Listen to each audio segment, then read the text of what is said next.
Tibetans gather for morning prayers in Kathmandu. For decades, Nepal has been a safe haven for Tibetans who escaped China. But Tibetan activists say their people's peaceful existence here is being disturbed because of China's growing influence in Nepal. Nepali-born Tibetan Sonam Chodin says she is overwhelmed with frustration over how she says Tibetans are now being treated in Nepal. Since China has given Nepal a lot of money, the Nepali government doesn't let Tibetans do much of anything. They don't let us gather to mourn or protest. They even pick up Tibetans while they're walking on the street and send them to jail.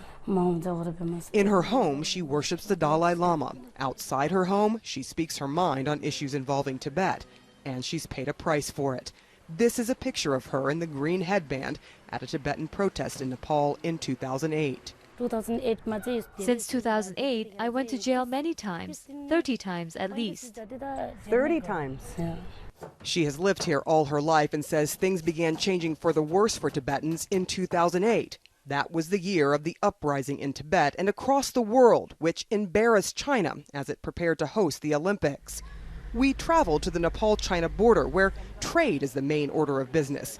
Nepali citizens freely travel to China, and as we found out, the Chinese freely cross into Nepal too, but to enforce their rules on Nepal's territory. These men were not wearing uniforms when they approached us, but spoke to one another in Chinese. Sir, Here. no photo. Excuse me, why? No photo. Why no photo? Why? No. Why?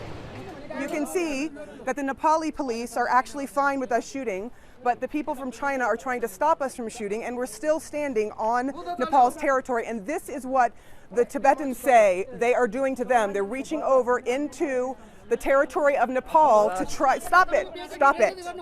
There's no reason to get violent, sir. The Nepali Home Ministry declined to comment on issues involving Tibet, but one border police inspector who did not want to be identified told us, above all else, China's main interest in Nepal is the Tibetan issue, which for more than 20 years has been governed by an informal agreement between the Nepali government and the United Nations High Commissioner for Refugees. The current representative in Nepal says the government has not rescinded that agreement. Still, the numbers of Tibetans coming to Nepal has declined dramatically since 2008. Between 2,000 and 3,000 in the late 90s and early 2000. And now it has been 800 for the last 3-4 years. Okay. Why is that? I mean, is there a specific reason that this is happening, where the numbers are shrinking? It's hard to say. But Tibetan refugees say the answer is easy. They claim China is exerting pressure on Nepal so that it is no longer a place of refuge for those trying to escape Chinese rule. Sarah Seidner, CNN, on the Nepal-China border.